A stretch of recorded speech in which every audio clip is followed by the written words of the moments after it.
Welcome to Using an Expanded Cyber Kill Chain Model to Increase Attack Resiliency in South Seas ABF with Sean Malone. Before we get started, I would like to give a few brief announcements. We encourage you to stop by the business hall located in Bayside AB.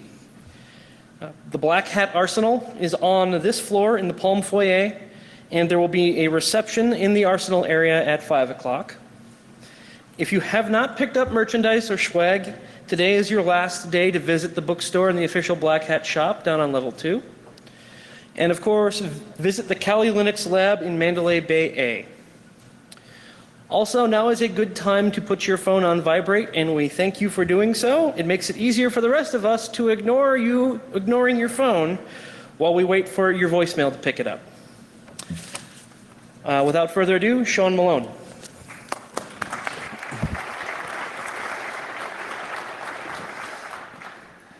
Thank you. Good afternoon. Bit of background here.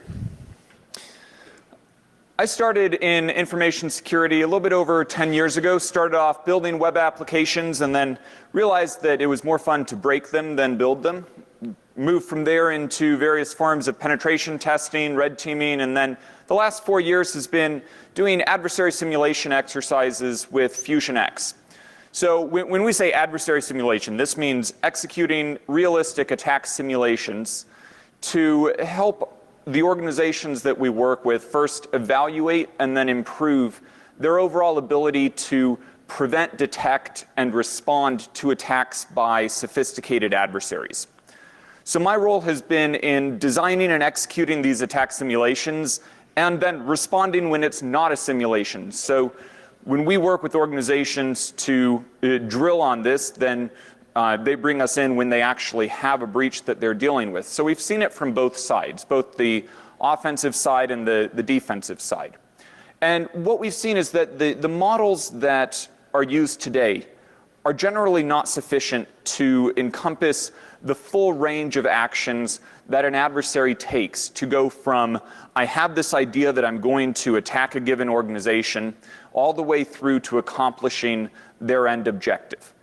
So the purpose of the talk today is to go over first the legacy cyber kill chain model. This is the one that we know and love or have a love-hate relationship with, whatever it may be. There's been some both ways. And then to build on that and extend that to create an expanded cyber kill chain model, which includes, in addition to the legacy kill chain, and the internal kill chain and the target manipulation kill chain, and drill down into each of those as we use it to understand the stages of a sophisticated attack. What is the adversary doing at each stage, and how can we foil the adversary at each stage? First, to prevent it, or at least make it as difficult as possible to move from one stage to the next. And then if we can't prevent it, or after we've made it difficult, to detect when an adversary is at a given stage and looking to move to the next. And then finally, how do we pull all of this together and actually make it real, make it actionable to increase the attack resiliency of the enterprises that we work with, either as employees of given enterprises working with them on the inside, or as consultants, as vendors. Really, it's about how can we fit everything that we do in information security into this context of increasing attack resiliency.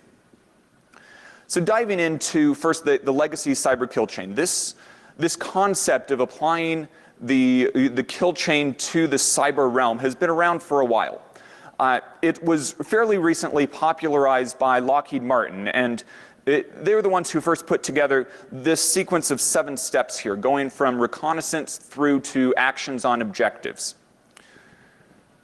As the adversary goes through this process, they start off with reconnaissance, essentially, what is this organization? What can I learn about both the technological and the human assets as well? How can we weaponize a payload, deliver that payload, use the payload to exploit a target system, regardless of how it might be delivered to that system, install additional capabilities on the end system that we've exploited, and then finally establish this covert command and control channel. This all leads up to stage 7 of actions on objectives. However, actions on objectives is a very small phase encompassing a lot of different activities within that stage 7. And so that's what we're going to drill down into today. So there's been mixed reactions to this model. It's a great first step. It's a move in the right direction. But various members of the industry have had some critique of it as well. So saying that it's a nice, sexy model, but at the same time, it doesn't go far enough, and it enforces this old school mindset of hard perimeter and focuses on what it takes to breach that perimeter, but doesn't say much about once you're on the internal network. So it's more focused on malware prevention. So it works for external attacks, but not so much for the insider attack. And the final piece here that really highlights the need for an expanded model is to recognize that every cyber attacker is a potential insider. So when we think of insider attacks, that typically means more of an individual who's been provisioned with access. So an employee, a contractor, a vendor, but even an external adversary. Their first move is going to be to breach the perimeter. From that point forward, they're an insider as well. So we need something more. Looking at this model again, if we see the breakdown here, we have 7 steps, and once we get to stage 7, there's an inclination to declare game over because you've reached the end of the kill chain. But we're seeing more and more that that's not sufficient. We have to operate under a presumption of breach. The adversary will get on the internal network. Every cyber attacker can and will be an insider if they have the dedication, the sophistication, and the resources to commit to it. So instead of looking at this as a comprehensive cyber kill chain, instead let's call this the perimeter breach kill chain. Because that's what this is.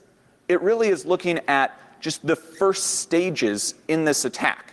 So this is all wrapped up into phase 1. How do we get to the internal network, but not where do we go once we're on the internal network to actually achieve that objective? Because the objective is usually not get a piece of data off of a workstation that I've compromised and where I have command and control.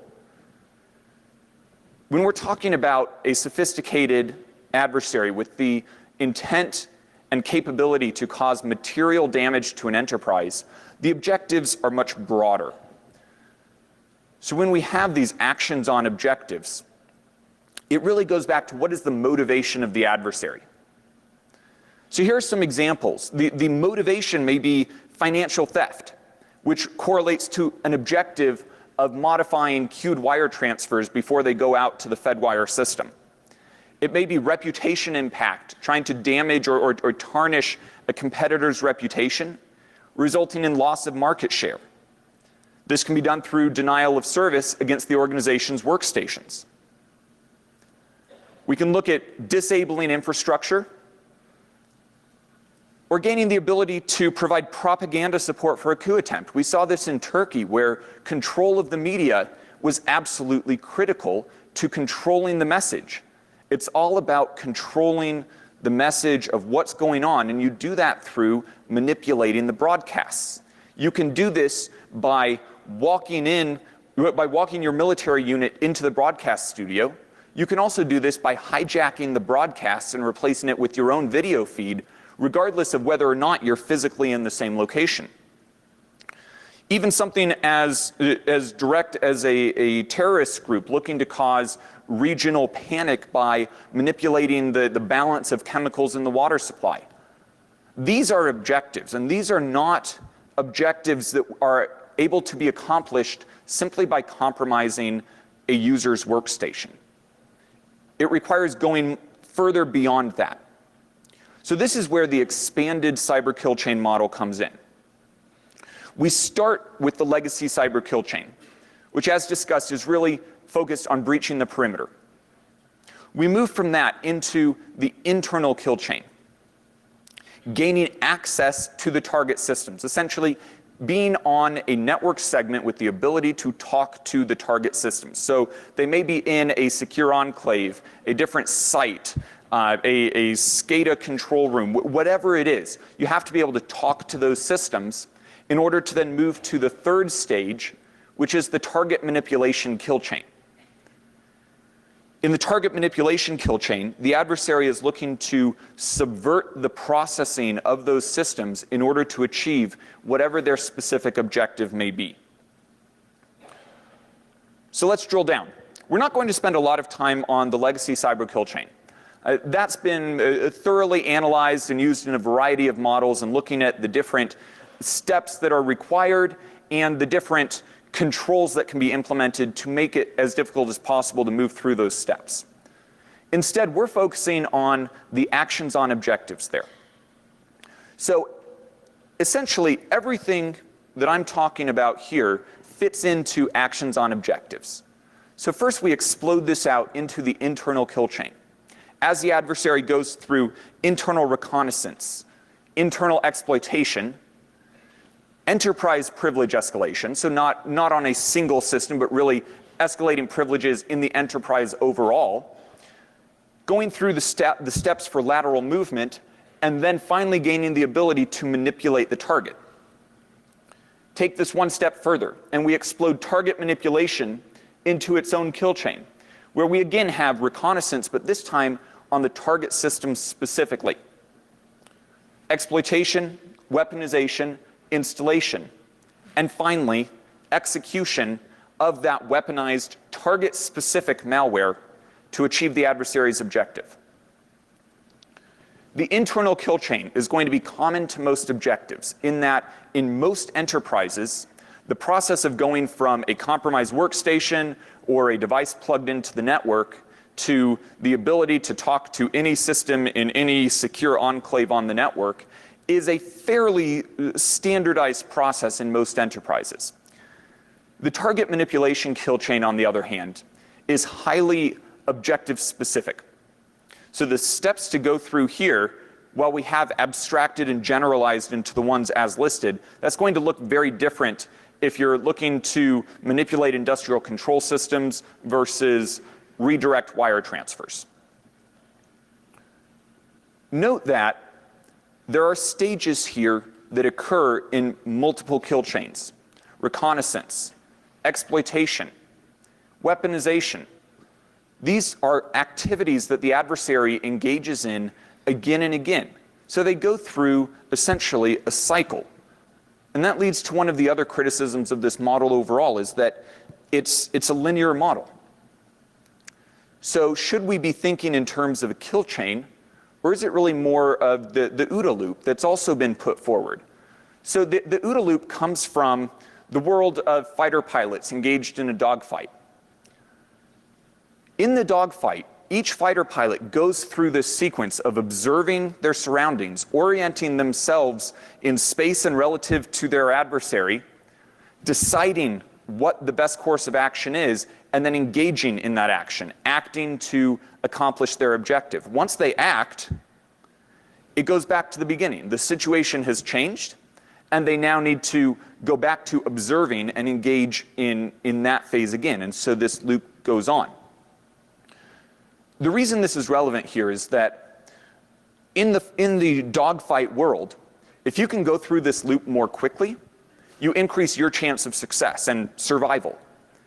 Similarly, if you can disrupt your adversary's OODA loop by forcing them to spend more time, or by adapting your environment such that they have to go back and observe because the environment has changed before they can get to acting, then you can disrupt their actions and make it take longer.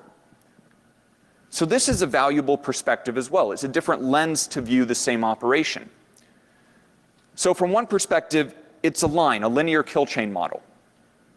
From another, it's a circle. Combine these, and essentially we get a spiral. Going through this process of reconnaissance, exploitation, escalation, and lateral movement, as the adversary moves from outside of the network, breaching the perimeter, going through the internal kill chain, and then the target manipulation kill chain. So this is perhaps a more accurate, more complete model. But even this may not go far enough, because this model still supposes that the adversary is going along a single track as they go through this process. But as someone who's both participated in simulated attacks and responded to attacks, that's not how it works. Instead, perhaps we should look at it as a tree. The adversary has this point that they're starting at, just call it the origin, and they have an objective that they're looking to get to. As they go through this process, there will be false starts. There will be different avenues of attack. And essentially, it's like a lightning strike, spreading out to find the path of least resistance until you can map through these different links and connections that you can make to the point where you can achieve the objective. My point with these different models is that there are multiple equally valid ways to view this and to conceptualize this process depending on what we're looking to get out of it. So without claiming that it's better or more correct, the one that I'm focusing on here is that expanded linear kill chain model. I'm not making a claim that the movement through that will be strictly sequential and strictly linear, but rather that these are stages that the adversary will need to go through in some manner, in some order, in order to accomplish their objectives. They may go through it more than the two additional kill chains that I've identified. If you have multiple tiers, multiple layers that they need to breach, they'll go through this internal kill chain process for each layer that they need to get past. Let's now turn our attention to using this model to understand what a sophisticated attack looks like and what each one of those stages means. For each stage here, we'll look at the overall objective from the adversary's perspective. What are they looking to achieve? We'll look at the time required, and this time required is often a wide range, and this is for a hypothetical, typical enterprise, typical objective. This will vary widely. So this is not something where any given stated time required is particularly defensible. I'm not making a claim that it's always going to be within this range, but simply that from experience going through these types of engagements, it's a way to understand the relative amount of time spent in the various stages. We'll look at the offensive TTPs that the adversary is using, tactics, techniques, and procedures. How do they complete their objective? And then the defensive TTPs. How can we prevent and detect an adversary who's at this stage and looking to move to the next one? So for internal reconnaissance here, again, we're skipping over the legacy kill chain. So the adversary has access to the internal network. They likely have access to a single user's workstation. Now what? They're looking to remain undetected. So the first thing that they're going to do is data mine the access or the information to which they already have access. This is done through DOMEX, documented media exploitation of local files on that workstation, as well as network shares, the browser history on the workstation, SharePoints, wikis, and so on, and using that to identify systems of interest and then lightly probing those. So not conducting a large scan, but simply, are there particular ports or services available that we might be interested in as we look to identify vulnerabilities that let us move from a compromised workstation to a compromised server. We can make this more difficult as the defender through granular resource authorization. So a given user, if compromised, has a limited negative impact and amount of damage from that compromise. And we can detect this through behavioral changes.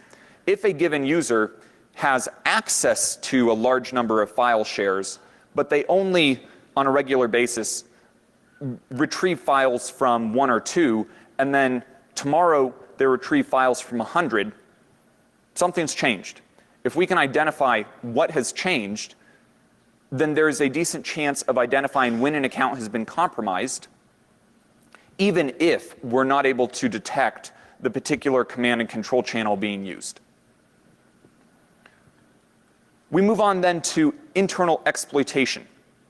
We've identified the vulnerabilities and useful information.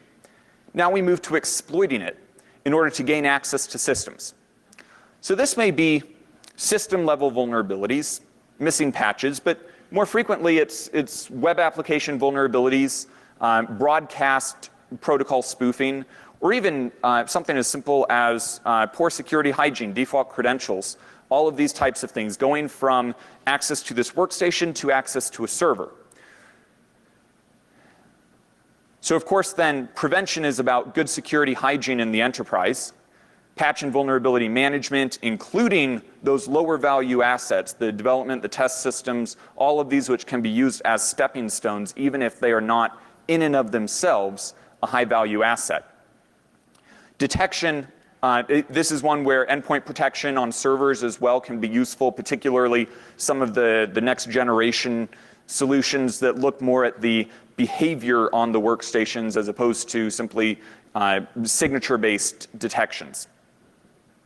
Once we're on the system, so once we've gained access to one or more servers, then we want to escalate privileges across the enterprise. So part of this is indeed escalating privileges on the individual server to the point where we're an administrative user, and then being able to leverage techniques such as pass the hash, Mimikatz to retrieve plain text credentials, use those to expand our level of access.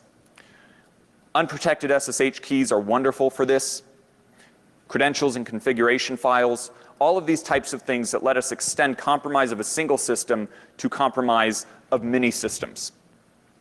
Prevention is about running applications with the lowest level of privilege possible, using good security hygiene, and again, behavioral analytics. When is an account behaving in a way that it's not normally supposed to?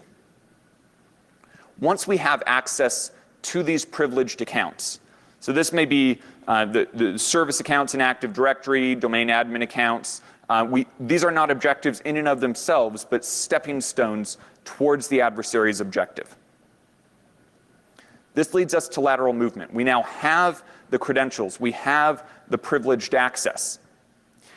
And this allows us to pivot through compromised systems.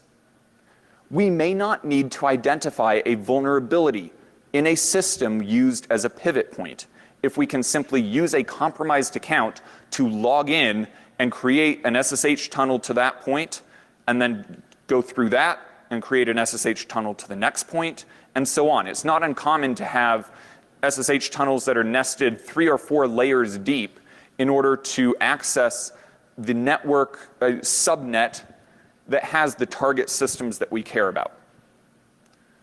All of this is preparation for moving into the target manipulation kill chain.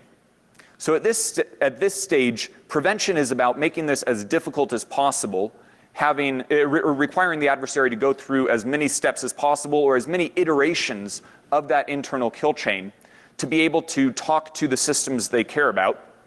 And then again, looking at the login events here. There's still this tendency to think that we should be focusing on failed login events to see when someone is trying to brute force or guess a password. But really, the more damaging events are the successful ones. Because if there's an anomalous successful event, this means that the adversary was able to authenticate to the system. So if we can identify this administrator normally works on these 50 systems. Today, they're connecting to this system in a completely different area of the network. Pick up the phone and call them. Why? Why are they connecting to this different network zone? Is it in line with their responsibilities? These types of simple steps here can drastically increase the chances of detecting an adversary looking to do this type of lateral movement. And that then leads us to the target manipulation kill chain.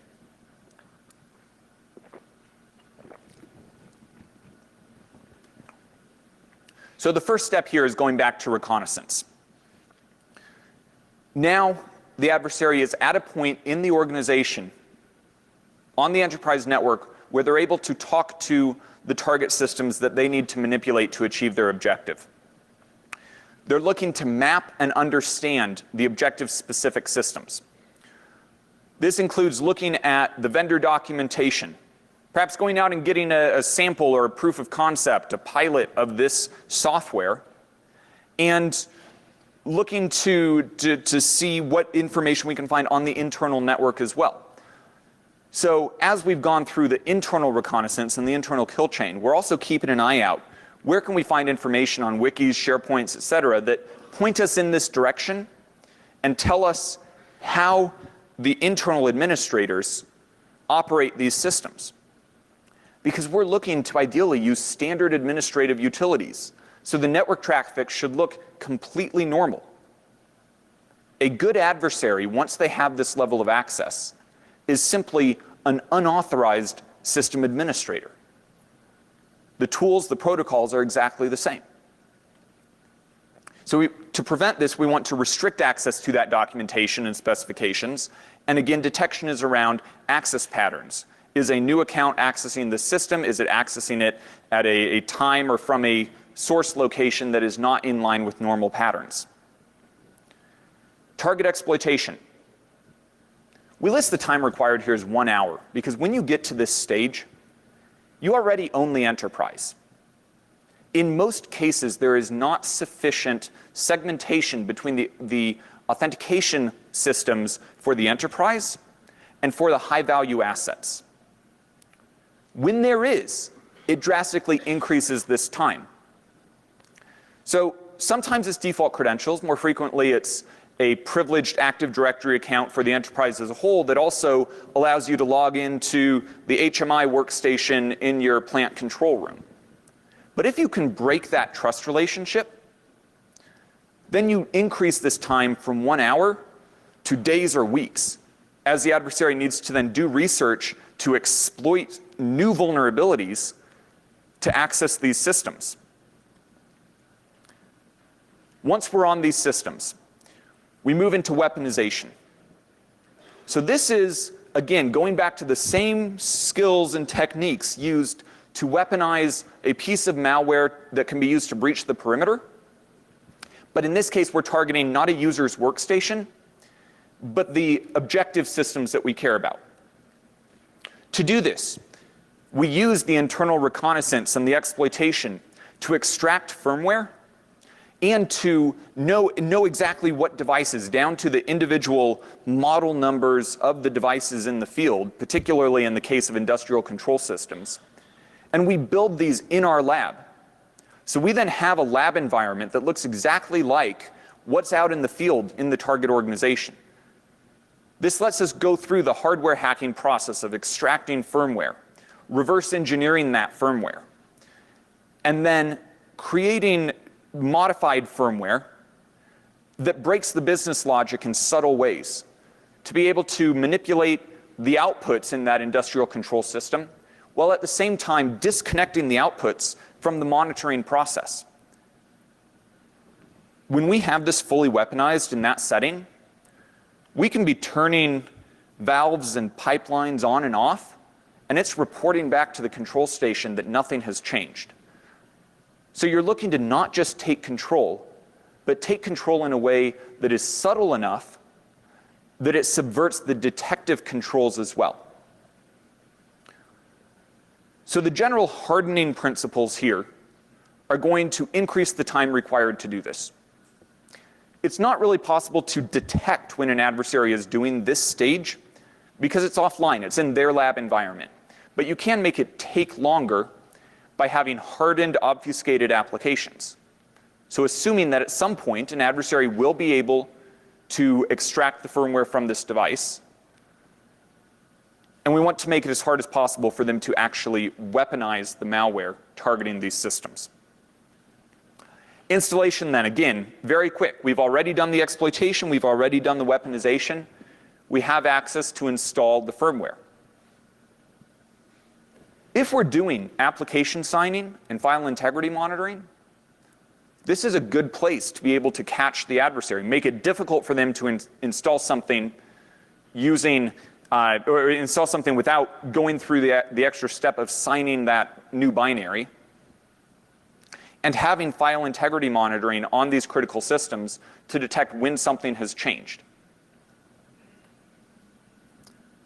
At this point, we have fully weaponized malware to subvert the target systems.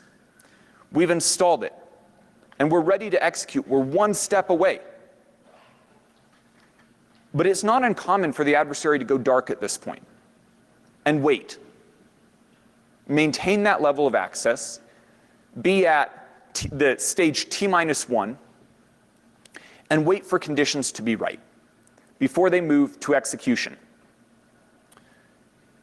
In execution, pretty straightforward. They're looking to execute the installed weaponized malware in order to achieve their objective, which results in some form of gain for themselves and material negative consequences for their target. But they're waiting for the optimal timing. And this timing is driven by a number of factors. It may be market conditions. Imagine being able to take out a competing retailer on Black Friday. If you can't process transactions, that's a pretty big hit to their revenue. It may also be geopolitical. Getting to T-1, going dark and waiting until you're ready to begin your coup attempt, or you're ready to begin a kinetic invasion and you want to make the country go dark in preparation for that. At this point, it's too late to talk about prevention controls. Prevention has failed. Now we move into the response. How quickly can we respond to a catastrophic event, and do we have the framework to do that?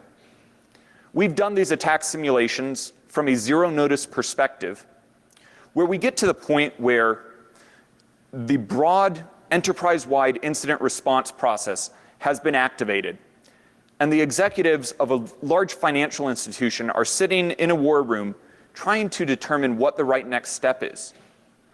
And what they realized was that they don't have a framework to determine the relative impact and the relative negative consequences of leaving a compromised wire transfer system online versus taking that system offline and shutting down their ability to process wires on behalf of their customers.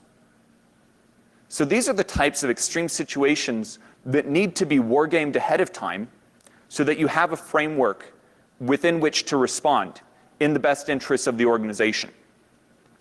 Breach insurance may help with the recovery in terms of the forensics, the containment, eradication, rebuilding systems. It's usually not going to help with the lost market share, the damage to the reputation, and so on. So this execution, this is what we're trying to avoid here. So all of the attack resiliency and the prevention and detection controls all lead up to making it as difficult as possible for the adversary to get to this stage. So how do we do that?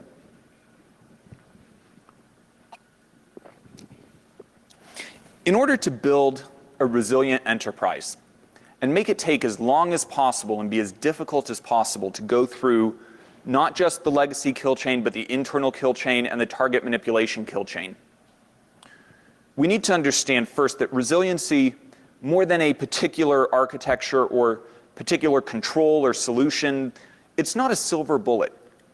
It's a mindset. It's a mindset of looking at every control and saying every control will fail at some point and being able to respond when it does. So this photograph is from a hotel in Riyadh that I was at a few months ago. I'm sitting at a coffee bar and I order a bottle of sparkling water. And the attendant there's a single employee at this coffee bar.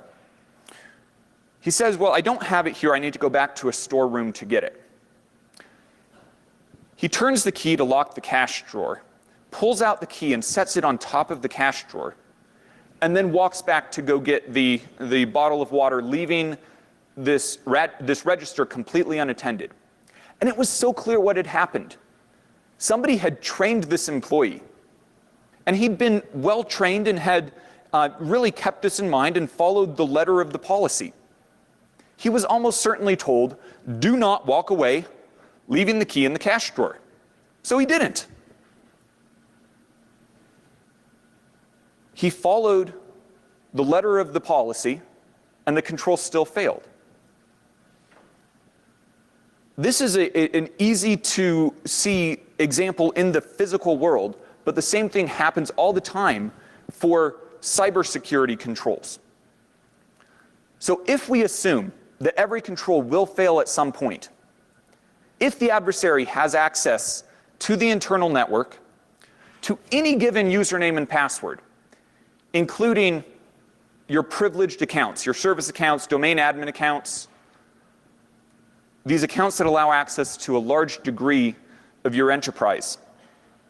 And they have access to all documentation and specifications, your internal network diagrams, the vendor documentation. What would you do differently? Are you designing your architecture with this in mind?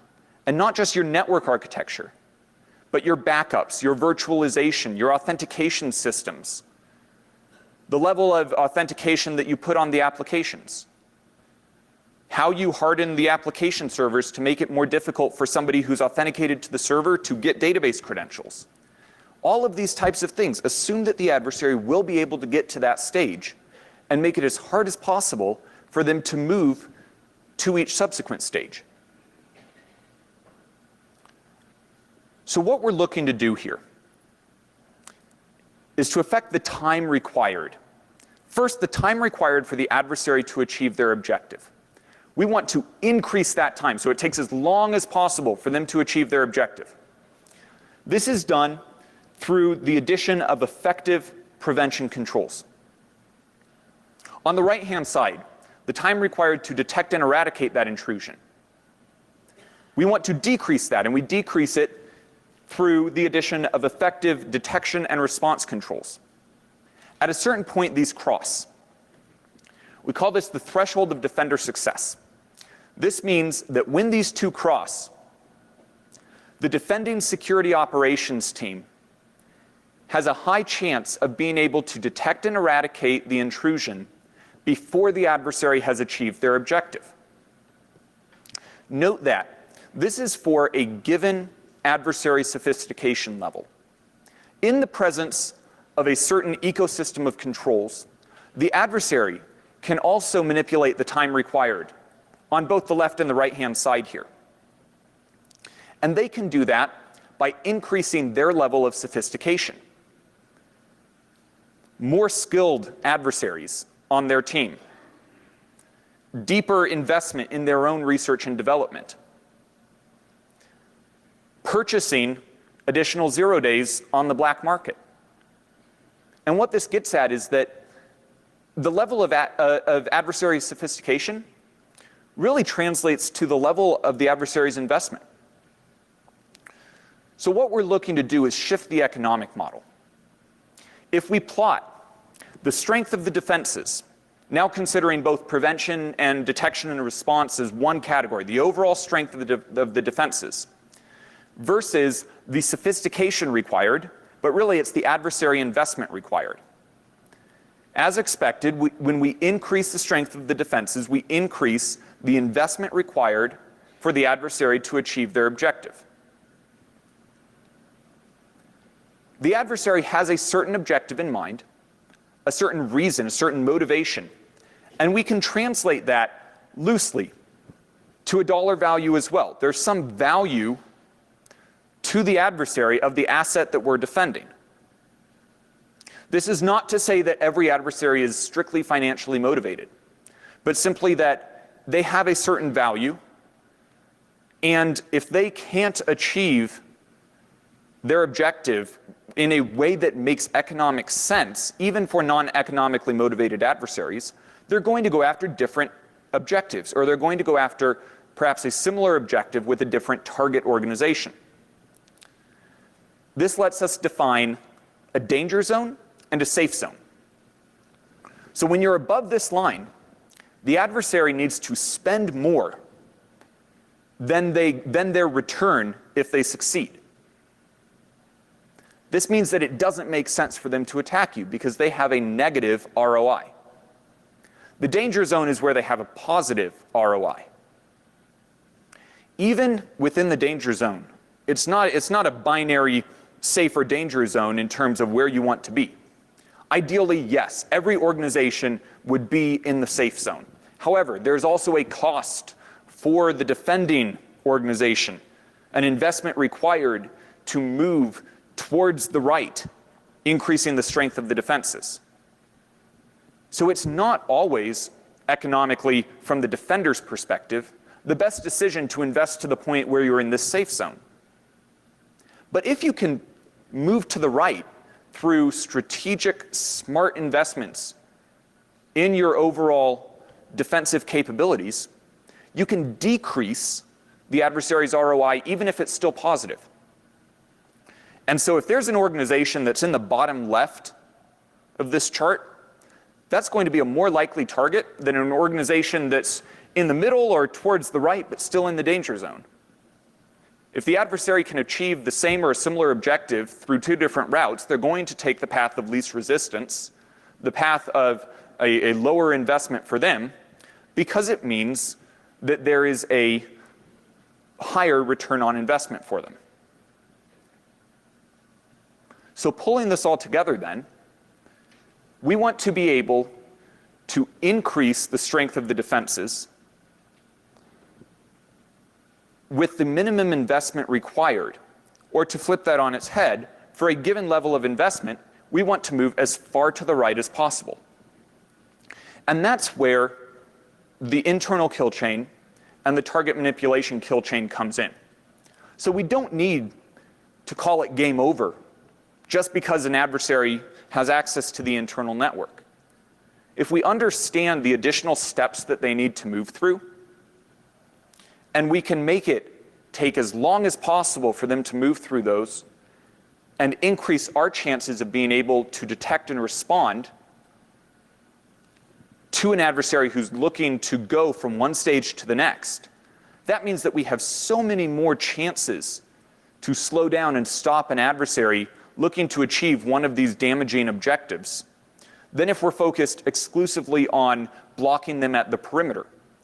The perimeter is important, yes, but every cyber adversary is going to be an insider at some point if they are sufficiently dedicated.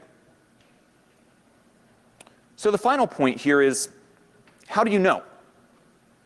How can you test this? And this goes back to the concept of adversary simulation.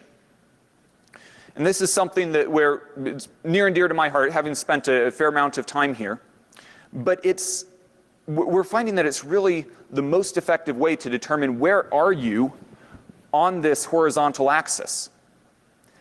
If you go out and actually determine what are the most likely adversaries, what are their most likely motivations and objectives, and then simulate that style of an attack, and this can be by an internal red team, it can be by an external red team, but taking this approach of a business level objective, a zero knowledge, zero notice simulated attack can tell you a lot about how easy it is or how difficult it is for the adversary to move through this internal kill chain and the target manipulation kill chain. And if you can do that, then that will tell you where the gaps are and where the smart money is to be able to invest in specific stages of defenses corresponding to specific changes or specific stages, not just of the legacy kill chain, but also the internal and the target manipulation kill chains. Thank you.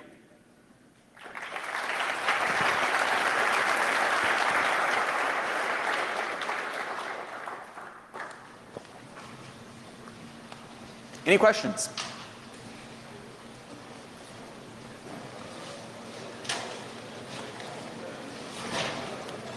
Could I ask you to go to the microphone right there? I noticed that when you were talking about the horizontal, you put it in terms of the strength of the controls, but with the vertical, it was the investment. You could equally well speak of the horizontal in terms of dollars and have a line past which you wouldn't want to go because it exceeds the value of your assets. Yes. So do you have another slide, or would you consider putting another slide addressing that? And equally well, you could what the adversary's attack, let's say it's China, in terms not of money, but what's the strength of their Red Army cyber troops, and that might not have a dollar value to them because they're planning on starting World War III, and they want to be in a good place to do it, at least in the cyber world. So you could flip those emphases so that it was really the strength of their tools on the vertical and the value that we put on our assets on the horizontal. That would be a different kind of analysis, sort of the corollary. Correct. And the only reason why I don't do that is that can sometimes lead a defending organization to think in terms of, well, just how much money do I need to throw at this problem? And if I throw enough money at it, then I'll be secure enough. I'd rather look at it as I need to increase the attack resiliency to a certain point, and I want to be as efficient as possible. No doubt. So yes, there is always going to be a translation into dollars on the defending side as well. But we do want to be as efficient as possible with that investment. And you can look at it from both perspectives. So here we're looking at it from efficiency, which is what you just did. And on the other side, we're looking at it from cost. And in the commercial world, the analysis that you're providing is probably the best. But if you're talking to the DoD or somebody, they may not be that worried about, or any government agency, they may not be that worried about how much it costs the adversary. They want to know how effective the adversary is. And on the other hand, they have a budget that they can't exceed. So that might be the information they want to hear. Oh, well, best bang for my buck. But, what's the point at which I can't spend any more money? Right. Yeah, and there are lots of different ways to model this. And thank you. I think that's a good call out. I'd like to thank you for bringing up the idea that the adversary is trying to do something other than gain root on server 12. I mean, that's really good at enter an objective. Along with that, may I suggest that beyond just the two measures of time you brought up, maybe then the same idea helping the defender look at ultimately what I want to do is I want my business or mission to succeed, and I want to have greater confidence that that'll happen. And in that vein, something like engineering a risk-aware mission process and wise use of IT, the IT a component of a system called the how I do my business, and allocating to that system a portion of the business cyber defense, eyes wide open, what can it really do? Alternate ways of conducting my mission or business. Right. And I focus again on that end state of if the mission succeeds, if I'm successful in business, that's what I want to achieve. And the things you talked about, the time things, that's part of how I might do it. But maybe I have a manual override switch I can throw. But I won't think about that unless we continue what you started, which is what is the adversary's real objective? It's not that thing in the system. That's only an intermediary. I thank you for bringing it up. Maybe those other ideas will help too. Sure. Thank you. Question. Yes. The time proposals that you suggested I thought were interesting. I didn't actually start adding them up until you went fairly far through, but they added up to a fairly extended engagement time frame, which I think is accurate for attackers. But I'm curious, as a red team, we obviously don't have the same luxury of time in most cases. Even when we're doing full red team engagements, it's rare for it to be a 6 or 12-month engagement unless you've got a very specialized customer that you're working with. Where have you found the opportunities for either compression or essentially cheating and shortening things down? So first, we do the full-scale attack simulations, sometimes with the right customers who have targets on their back and see the value in doing that full, more extended, sophisticated simulation. So it's not uncommon for us to do attack simulations where we are embedded in their network for 9, 12, or more months. And in that case, we will go through that full process. But there are elements when you're testing this that you can shortcut. And those would be things like, if an organization really fully understands, yes, an adversary will get on the internal network, you can start on the internal network. Alternately, you can shortcut the reconnaissance phase by providing pointers to the red team on where the systems of interest may be. Excuse me. All right, thank you.